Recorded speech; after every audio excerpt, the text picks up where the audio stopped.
International social media Patel Prahlad भाई।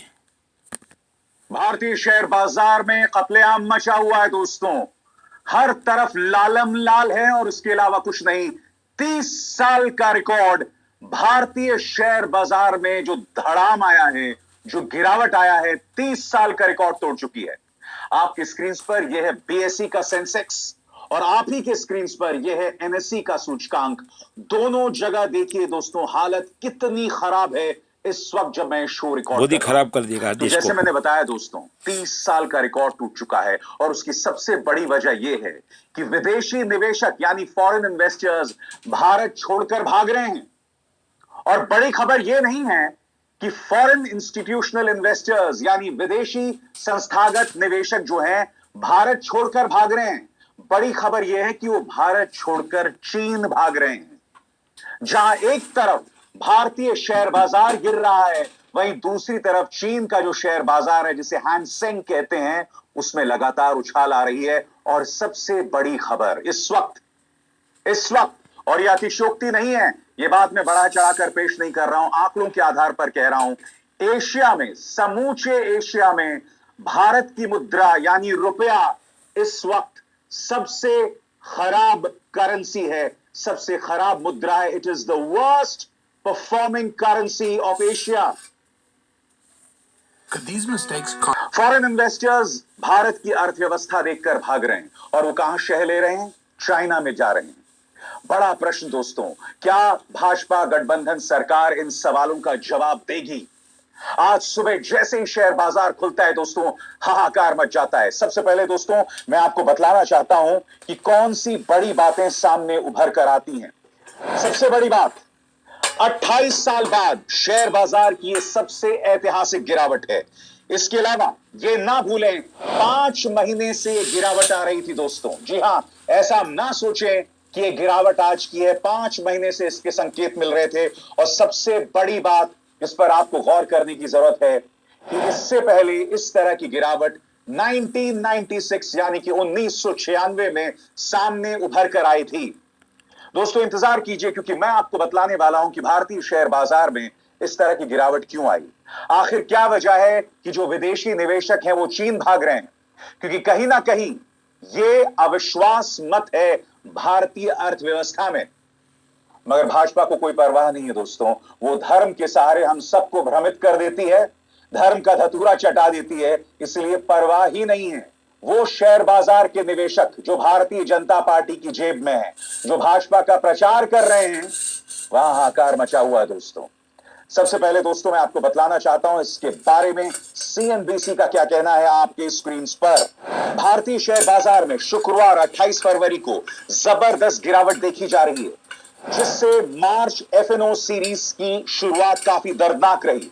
अब तक के ट्रेडिंग सेशन में बीएसई पर लिस्टेड कंपनियों के कुल मार्केट कैप में 8.2 लाख करोड़ की कमी आ चुकी है। इस आंकड़े पर देखिए दोस्तों, 8.2 लाख करोड़ का नुकसान। जैसे मैंने कहा, 28 साल में इस तरह का नुकसान शेयर बाजार को कभी नहीं हुआ। इसके आगे निफ्टी करीब 400 अंकों की गिरावट के साथ ट्रेड कर रहा था, जबकि सेंसेक्स पहले ही घंटे में 1200 से ज्यादा अंकों के नीचे आ गया। मिड कैप इंडेक्स 1400 अंकों के साथ गिर चुका है और सितंबर 2024 के अपने ऑल टाइम हाई से 22% तक नीचे आ चुका है। स्मॉल कैप इंडेक्स भी 2% से ज्यादा गिरा है और दिसंबर के पीक में 25% की गिरावट दर्ज हो चुकी है। मगर आपके जहन में दोस्तों यह सवाल जरूर होगा कि ये जो गिरावट आ रही है उसकी वजह क्या है? क्या यह वजह भारतीय अर्थव्यवस्था है? क्या भारतीय अर्थव्यवस्था को लेकर निर्मला सीतारमण का जो रवैया है, प्रधानमंत्री नरेंद्र मोदी का रवैया है? और सबसे बड़ी बात, शेयर बाजार में जो पारदर्शिता की कमी है, जो ट्रांसपेरेंसी की कमी है, क्या यह भी इसकी एक वजह हो सकती है? सबसे बड़ी वजह दोस्तों, विदेशी संस्थागत निवेशक यानी फॉरेन इंस्टीट्यूशनल इन्वेस्टर्स भारत छोड़कर भाग रहे हैं, भारतीय शेयरों को बेचकर भाग रहे हैं। कहां भाग रहे हैं इसकी चर्चा कुछ देर बाद, मगर जो दूसरे फैक्टर्स हैं उन पर भी गौर करने की जरूरत है और उनमें एक बहुत बड़ा कारण यह चेहरा है जिसका नाम है डोनाल्ड ट्रंप। अमेरिका के नए राष्ट्रपति जो ये लगातार धमकी दे रहे हैं, इसका एक बहुत बड़ा असर भारतीय शेयर बाजार पर भी पड़ रहा है।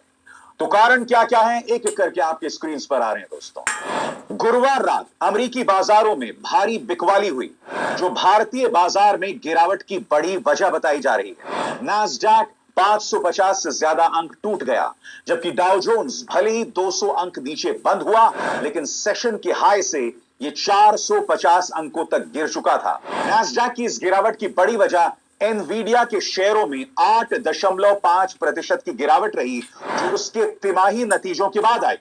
इसका असर भारतीय बाजार पर भी दिख रहा है, खासतौर से निफ्टी आईटी इंडेक्स पर, जो आज के ट्रेडिंग सेशन में सबसे ज्यादा गिरने वाला सेक्टर है। इसके अलावा दोस्तों, मैं आपको बतलाना चाहूंगा कि डोनाल्ड ट्रंप ने कनाडा और मेक्सिको पर टैरिफ लगाने की बात की है, उन पर आर्थिक जोर आजमाइश की बात की है। मैं आपको बतलाना चाहूंगा दोस्तों कि डोनाल्ड ट्रंप ने कहा था कि वो कनाडा और मेक्सिको पर 25% टैरिफ लगाएंगे 4 मार्च तक। 4 मार्च से कनाडा और मेक्सिको पर 25% टैरिफ लागू होने वाला है। और इसके अलावा उन्होंने ये भी कहा था कि चीनी आयात पर, यानी चीनी इंपोर्ट पर 10% टैरिफ लगाया जाएगा। इसका असर भारत पर भी पड़ रहा है। और दूसरी बात, हमें यह नहीं भूलना चाहिए कि डोनाल्ड ट्रंप पहले ही कह चुके हैं कि ब्रिक्स नेशन पर मैं 100% टैरिफ लगाऊंगा। ब्रिक्स सम्मेलन का हिस्सा भारत भी है। क्या इस ब्लैकमेल के बाद भारत ब्रिक्स से बाहर आ सकता है, यह सवाल भी किया जा रहा है। मगर मैंने जो एक बहुत बड़ी वजह बताई थी कि किस तरह से फॉरेन इंस्टीट्यूशनल इन्वेस्टर्स, यानी विदेशी संस्थागत निवेशक जो हैं, वो भारतीय बाजार छोड़कर चीन जा रहे हैं, आपका ध्यान मैं खींचना चाहूंगा फाइनेंशियल एक्सप्रेस की इस खबर की तरफ। RFIIs favouring China over India. Foreign institutional investors क्या भारत के मुकाबले चीन को तरजीह दे रहे हैं, और क्या वजह है, इस पर भी हमें गौर करना पड़ेगा। खबर क्या कहती है फाइनेंशियल एक्सप्रेस की, इस पर गौर कीजिए दोस्तों।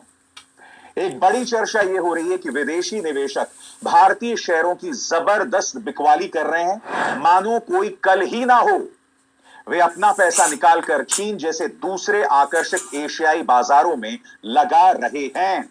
सबसे बड़ी बात दोस्तों, भारतीय मुद्रा, डॉलर के मुकाबले भारतीय मुद्रा लगातार गिर रहा है। जी हां, ये 90 कभी भी पहुंच सकता है। इस वक्त $1 के मुकाबले भारतीय रुपए की कीमत करीब 87 रुपए है। अजीबोगरीब लगता है ना दोस्तों। 2.5 साल पहले हम इस बात की चर्चा कर रहे थे कि $1 के मुकाबले रुपए की कीमत 80 रुपए हो गई है, और सिर्फ 2.5 साल में यह 90 की तरफ बढ़ रहा है। क्या इस बात की चर्चा, क्या इस बात की परवाह किसी को है? याद कीजिएगा दोस्तों, जब भी 2014 से पहले डॉलर के मुकाबले रुपया गिरता था, तो प्रधानमंत्री गुस्से में क्या क्या नहीं कहा करते थे। उन्होंने क्या कहा था कुछ देर बाद, मगर आपके जहन में वो सवाल खटक रहा होगा कि आखिर फॉरेन इन्वेस्टर्स चीन क्यों भाग रहे हैं, और भारतीय करेंसी पूरे एशिया में सबसे खराब करेंसी, सबसे खराब मुद्रा के तौर पर क्यों उभर कर आई है। सबसे पहले दोस्तों, chief investment strategist Vijay Kumar साहब इस बारे में क्या कहते हैं, उस पर गौर कीजिए। Doctor VK Vijay Kumar, chief investment strategist, Geojit financial services ने बताया, चाइनीज स्टॉक्स में तेज उछाल भारतीय बाजार के लिए एक और चुनौती बना हुआ है। इंडिया का बेचो, चाइना का खरीदो ट्रेंड काफी समय से जारी रह सकता है, क्योंकि चीनी बाजार अभी भी निवेशकों के लिए आकर्षक बना हुआ है। उन्होंने यह भी कहा, CBOE VIX में तेज उछाल बताता है कि बाजार में उतार चढ़ाव, यानी वॉलेटिलिटी, अभी कुछ समय तक बना रहेगा। अमेरिका में लंबी अवधि की महंगाई को लेकर चिंताएं बढ़ रही हैं, जिसकी वजह से फेडरल रिजर्व द्वारा ब्याज दरों में कटौती की उम्मीद अब कमजोर पड़ती दिखाई दे रही है। सबसे बड़ी बात दोस्तों, इस वक्त जो विदेशी निवेशक हैं वो ये मानते हैं कि भारतीय बाजार के मुकाबले चीनी बाजार कहीं ज्यादा स्टेबल, यानी उसमें स्थायित्व है और वो ज्यादा मजबूत है। कैसे, इस पर गौर कीजिए। साल 2025 में चीनी बाजार दुनिया के सबसे बढ़िया प्रदर्शन करने वाले बाजारों में से एक रही, जहां भारतीय सेंसेक्स और निफ्टी इस साल अब तक 4% से ज्यादा गिर चुके हैं। वहीं एशिया के कुछ दूसरे बाजार जैसे हैंसेंग, जैसे चाइना का हैंसेंग, अब तक 15% से ज्यादा चढ़ चुका है। यही वजह है कि FIIs इस वक्त चीन की तरफ बढ़ रहे हैं। मगर आज मैं आपसे एक सवाल पूछना चाहता हूं। जब डॉलर के मुकाबले 2014 से पहले रुपया गिरता था, तब प्रधानमंत्री क्या कहते थे कि मित्रों, मुझे पता है ऐसा क्यों होता है। याद है कि नहीं? या भूल गया? फिर से सुनिए। कैसे नहीं होता मित्रों, मैं शासन में बैठा हूं, मुझे मालूम है इस प्रकार से रुपया इतनी तेजी से गिर नहीं सकता। अरे नेपाल का रुपया नहीं गिरता है, बांग्लादेश की करेंसी नहीं गिरती है, पाकिस्तान की करेंसी नहीं गिरती, श्रीलंका की करेंसी नहीं गिरती। क्या कारण है हिंदुस्तान का रुपया पतला होता जा रहा है? ये जवाब देना पड़ेगा आपको। देश आपसे जवाब मांग रहा है। फेल जो और अब मोदी जी पूरी तरह से खामोश हैं। दुख की बात यह है दोस्तों, कि EVM स्कैम भारतीय रिजल्ट। शेयर बाजार की विश्वसनीयता पर लगातार सवाल उठ रहे हैं। और मैं ऐसा क्यों कह रहा हूं? क्योंकि मैंने आपको बतलाया था कि किस तरह से विदेशी शेल कंपनियों के जरिए आरोप लगा था अडानी पर कि उन्होंने भारतीय शेयर बाजार में घपला किया था। क्या इस बात की जांच सही तरीके से करवाई गई? तो स्वाभाविक सी बात है, जब इस मामले की जांच नहीं होगी, जब अडानी पर उठने वाले सवालों को खंगाला नहीं जाएगा, तो भारतीय शेयर बाजार की विश्वसनीयता पर सवाल उठेंगे। आपको याद है, लोकसभा चुनावों से पहले भारतीय शेयर बाजार के बारे में किस तरह के गैर जिम्मेदाराना बयान अमित शाह और प्रधानमंत्री नरेंद्र मोदी ने दिए थे? अमित शाह ने क्या कहा था कि आप शेयर खरीद लीजिए, 4 जून के बाद बढ़ने वाला है। देश के गृह मंत्री इस तरह की बातें कैसे कर सकते हैं? सुनिए उन्होंने क्या कहा। तो 6 जून के पहले आप बाय कर लेना, 4 जून के पहले वो सूट अप करेगा। और सिर्फ अमित शाह ने नहीं, प्रधानमंत्री का भी वही तेवर था कि शेयर खरीद लो। अब भाई, आप प्रधानमंत्री हैं, आप गृह मंत्री हैं, आप अपना काम कीजिए ना। शेयर बाजार में शेयर खरीद लो, ये एडवाइस देना आपका काम नहीं है। सुनिए प्रधानमंत्री ने क्या कहा।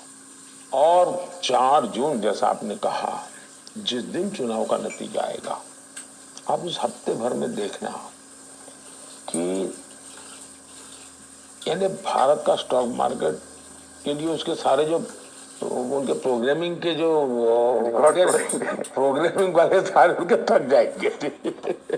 जी बिल्कुल। अब आप देखिए PSU की कंपनियों का शेयर कहाँ पहुंचा है आज। बिल्कुल ना, PSU के शेयर तो गिरना है, उसका मतलब ही होता था गिरना। हाँ, ये मेरा ख्याल हुआ है कि PSU तो बंद करने की तरफ आप जाएंगे, लेकिन अब तो PSU नहीं, स्टॉक मार्केट में उसका वैल्यू बढ़ रहा है जी। अफसोस की बात यह है दोस्तों, इन मुद्दों पर भाजपा सरकार को कोई परवाह नहीं, क्योंकि शेयर बाजार की जो अधिकतर निवेशक हैं वो भाजपा के लिए काम करते हैं। जी हां, वो प्रो बीजेपी हैं, ये बात स्पष्ट है। विपक्ष शेयर बाजार में जो हाहाकार मचता रहा है, वो सवाल उठाता रहा हो, चाहे राहुल गांधी हो या अखिलेश यादव। इनफैक्ट अभी 2 ही दिन पहले अखिलेश यादव का ये बयान आया था, जिसमें वो जरूरी मुद्दे उठा रहे थे। सुनिए अखिलेश ने क्या कहा था आपकी स्क्रीन पर। देश के शेयर बाजार के लगातार गिरने का कारण यदि विदेशी निवेशकों का भारतीय बाजार से पैसा निकालना है, तो यह दर्शाता है कि विदेशी निवेशकों का भारत की वर्तमान अर्थव्यवस्था से भरोसा उठ गया है। निवेश को आकर्षित करने के नाम पर जो करोड़ों खर्च किया जाता है, वो कितना निरर्थक अपव्यय है। इसका एक अर्थ यह भी निकलता है कि स्थानीय उद्योग उत्पादन बुरी तरह प्रभावित हुआ है। साथ ही जनता के हाथों में पैसे की बेहद कमी है, जिसके कारण आंतरिक मांग लगातार घट रही है और कंपनियों का मुनाफा भी। कंपनियों के मुनाफे में से भाजपा सरकार की चंदा वसूली भी भारतीय बाजार को हतोत्साहित कर रही है। इलेक्शन फंड जिसका स्कैम, नकारात्मक EVM असर स्कैम फंड, शेयर बाजार PM पर केयर पड़ फंड, रहा है। निवेशक कहे आज का नहीं चाहिए 4,000 स्कैम, भाजपा बीजेपी अर्थव्यवस्था की ऑल सेक्टर बीजेपी फेल। को कोई परवाह नहीं है। आपको नौकरी मिले ना मिले, भाजपा को कोई परवाह नहीं है। इन्होंने शुतुरमुर्ग की तरह अपनी राजू फेल, गर्दन को मोदी रेत फेल, के शाह अंदर फेल, दफन कर दिया है। कोड फेल, ऑल जी हाँ, फेल, ऑल सेक्टर फेल। शुतुरमुर्ग की तरह अपनी गर्दन को रेत में दफन। ना बेरोजगारी है, न अर्थव्यवस्था में बदहाली है, और शेयर बाजार में ऑल इज वेल। आज मैंने आपके सामने तथ्यों के साथ बड़ी मेहनत कैबिनेट में करके जूठा लोग ये घुस गए। कार्यक्रम पेश किया इसका है। मैं रिजल्ट उम्मीद है। करता हूं आप इसे समझे होंगे, और मैं ये भी उम्मीद करता हूं करप्टेड। कि आप इस कार्यक्रम को ज्यादा से ज्यादा लोगों तक पहुंचाएंगे, क्योंकि इसका